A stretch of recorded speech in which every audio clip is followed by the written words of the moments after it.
Salut à tous, aujourd'hui on se retrouve pour une toute nouvelle vidéo. Je vais vous présenter un tour ou du moins une technique, j'espère que ça va vous plaire, c'est parti. Alors on a besoin donc d'un jeu de cartes qui peut être mélangé, comme ceci, ou encore coupé, voilà. Maintenant ce qu'on va faire, je vais demander à un spectateur qui me dit stop quand il veut, donc je vais faire défiler les cartes ainsi, hop. Supposons un stop, je sais pas moi, ici par exemple. Ça c'est sa carte. Donc on va la regarder. Voilà, je vous la montre. Moi je la connais pas, ok. Et je vais la repasser à peu près dans le milieu du jeu. Voilà. Et là on peut recouper et remélanger. Comme ça je ne peux pas connaître sa carte.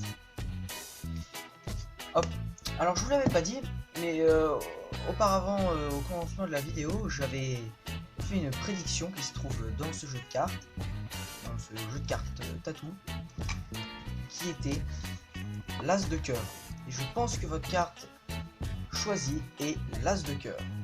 Donc on se retrouve tout de suite pour les explications. Alors donc pour les explications, on aura besoin de quoi? D'un jeu de cartes classique, ce que vous voulez comme jeu de cartes d'ailleurs, au passage, et d'une prédiction.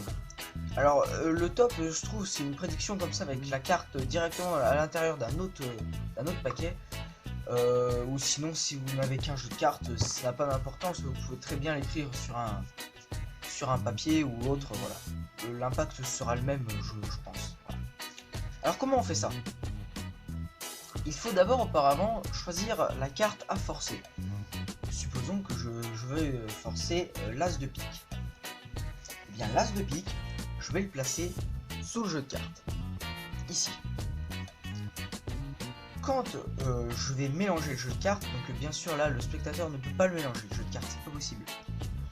Je mélange en contrôlant la carte en dessous. Donc rien de très compliqué, il y a juste à laisser passer quelques cartes du paquet gauche. Par exemple une 2, au moins on est sûr que l'as de pique se trouve en dessous. Et ensuite faire comme il faut notre mélange américain, et l'as de pique se trouve toujours en dessous. Une fois que c'est fait, je viens, au moment où je viens attraper mes cartes en disant au spectateur qui va me dire stop quand il le veut, je viens ici en fait pousser la carte pour attraper les cartes qui se trouvent avant en fait. Donc par exemple comme ceci, je vous montre, là j'attrape que les cartes qui sont en dessous de l'as de pique.